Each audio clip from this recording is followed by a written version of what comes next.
आने वाली 28 मई को प्रधानमंत्री नरेंद्र मोदी नई संसद को देश को सौंपने वाले हैं। नई संसद को देश को सौंपने के साथ ही प्रधानमंत्री नरेंद्र मोदी एक खास पुरानी परंपरा को फिर से जिंदा भी कर रहे हैं। यह परंपरा है राजदंड की, जो आजकल खबरों में सेंगोल के नाम से प्रसिद्ध है।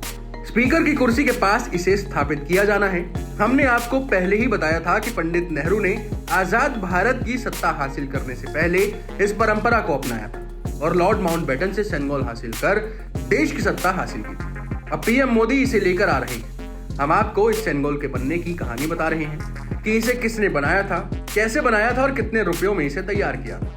अब आपको पहले ये बता देते हैं कि इसे बनाने में कितना वक्त लगा था। आपको ये जानकर हैरानी होगी कि ये शानदार सोने का राजदंड, जिसे तमिल भाषा में सेंगोल कहते हैं, वो 1 महीने से कम के समय में तैयार हुआ था। साल 1947 में सेंगोल को मद्रास के स्वर्णकार वुम्मिडी बंगारू चेट्टी ने हस्तशिल्प कारीगरी द्वारा बनाया था। इसे 1 महीने से कम समय में तैयार किया गया था।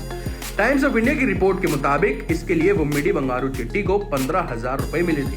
इसे बनाने में 96 साल के वुम्मिदी इथराजुलू और 88 साल के वुम्मिदी सुधाकर भी शामिल थे। बताया जा रहा है कि ये दोनों लोग नए संसद भवन के उद्घाटन में शामिल होंगे।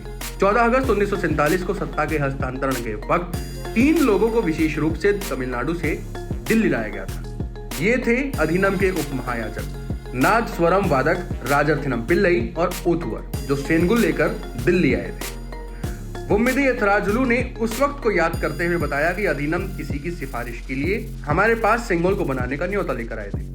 वे एक चित्र लेकर आए थे, इसी की तरह इसे बनाना था।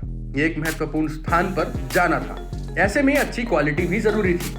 यह पहले चांदी का बना था, जिस पर सोने की परत चढ़ाई गई थी। स्वतंत्रता हम के लिए गौरवशाली क्षण था, लेकिन जब हमें ये अहम जिम्मेदारी सौंपी गई तो इसका महत्व हमारे लिए और बढ़ गया था।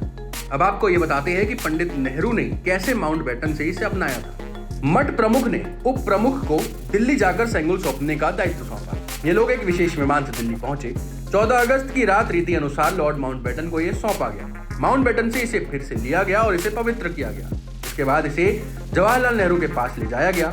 1000 साल पुरानी परंपरा को निभाते हुए नेहरू को सेंगोल सौंपा गया और सत्ता का हस्तांतरण। वहीं भारत के पहले भारतीय गवर्नर जनरल सी राजगोपालाचारी के प्रपौत्र और बीजेपी नेता CR केशवन का ये कहना है, उन्हें भी बहुत से लोगों की तरह पवित्र राजदंड सेंगोल के साथ सत्ता के हस्तांतरण की इस महत्वपूर्ण घटना के बारे में नहीं पता था।